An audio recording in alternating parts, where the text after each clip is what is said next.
I used to get up. I used to bartend for more than a decade. Yes, right. And I used to go to bed between 5 and 7 a.m. every like 4 nights a week. Right. And I would wake up between like 11 and 2 p.m. every day. What a life that was. You can't go back to bartending, right? Oh God, no. You can't. I mean, I was fun, and you were, and I've said it not because you're my friend, the best bartender I've ever seen. Thank you. I took pride. Every drink. You knew what people wanted to drink as they approached the bar. You remembered them, whether they were in there a month ago, whether they were in there 6 months ago. Right. They would walk up and you would start making their drink already. Right. You never charged me for a drink, right. Which was it's all coming out right now. Ever. I never paid for a drink in all your years of bartending.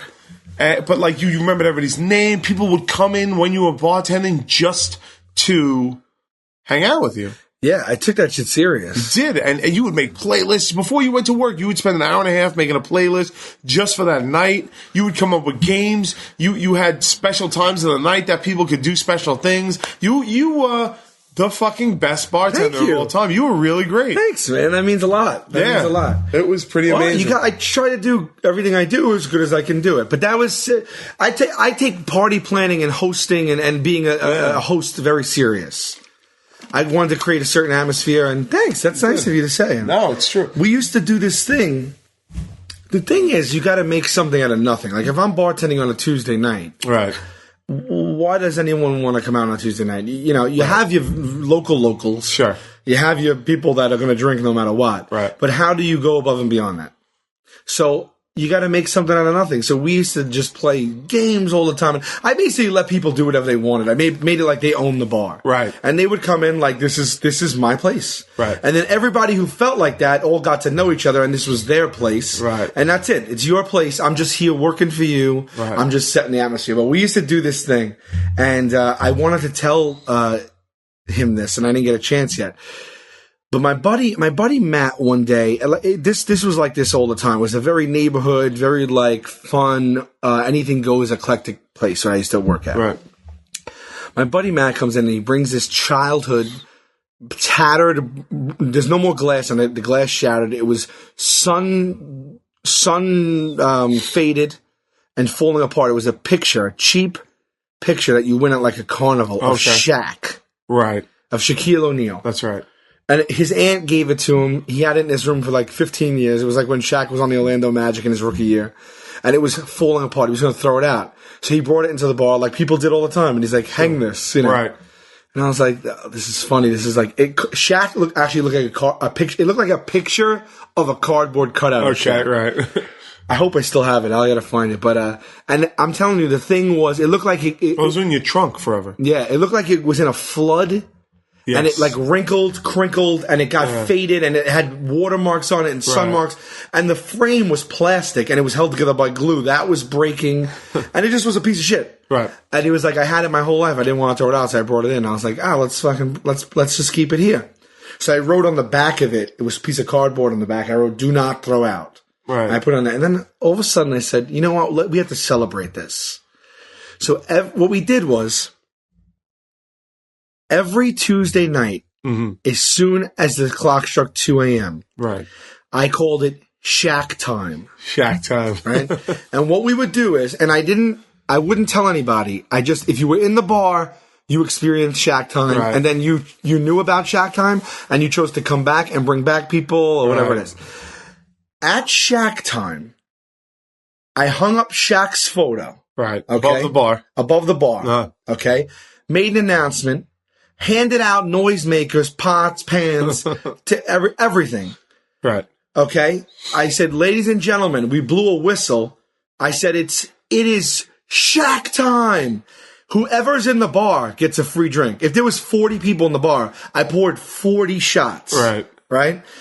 We then turned on at full blast his rap album with the Fushnikins.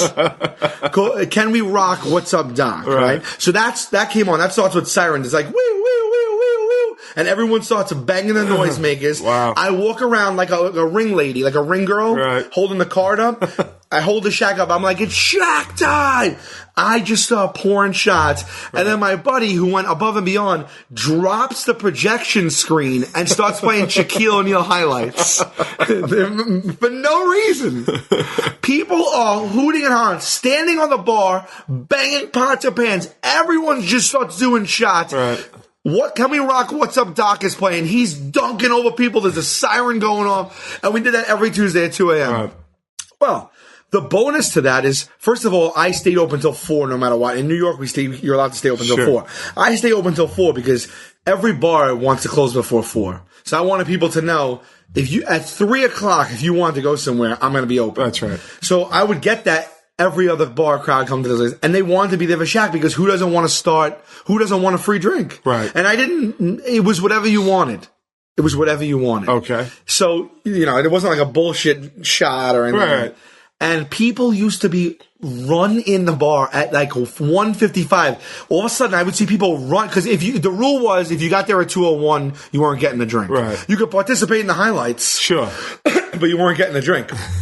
People used to pour into the bar. People used to pour into like, did I miss Shaq time? And I'm like, no, man, 1:59. They were like, yeah. And like people used to write like to each other. Like I used to get texts like, are you going to Shaq time? I'll meet you at Shaq time. Fine, let's just go for Shaq time. And this is Tuesday night at 2 a.m. There used to be 50 people, 60 people in the bar going nuts. So this legend grew. I did this for years. A long time. So now when the local papers and stuff, when we have events, and we used to be like a music venue, so we would have like write-ups and this and that. And Shaq time, everyone just started talking, it used to get into print. So it would get into print in like Time Out New York, the Staten Island events, and they'd be like, oh, this night they're having a party, or this night's blah, blah, or the kitchen's open. Or even if it's just a write-up of the bar. Right. Kitchen's open till 2. It's a great place. You go there. They got a great, they have a pool table, and you go and hang out. It's a really eclectic, artistic crowd, blah, blah, and don't miss Shaq time. Right. You do not want to miss Shaq time at 2 a.m. People used to come in with a newspaper and go, what's Shaq time? And everybody there would be like, no, I can't tell you what Shaq time is. You're either here for Shaq time or you're not. Right. It was first rule of Shaq time is you do not talk about Shaq time. So fast forward 8-9 years later, we get the show on True TV. Shaq gets a show on True TV. That's right. Which my friends were like, did you get Shaq to follow you in real life on television? Like, it's the real Shaq time. Like, he's following your show. But Shaq was going to come on our show. To be on. Oh, that's right. There was we were supposed to fly down to Atlanta or something, and we were going to shoot, and Shaq was going to be a guest on our show, right? Like a cross promote thing. He was going to help us. He was going to help him. And we're like, who doesn't want Shaq on the show? He's so personable, right? And I couldn't believe it because what Shaq meant to all these people, right? I wanted to tell Shaq. I wanted to meet him and be like, Shaq, you don't understand something.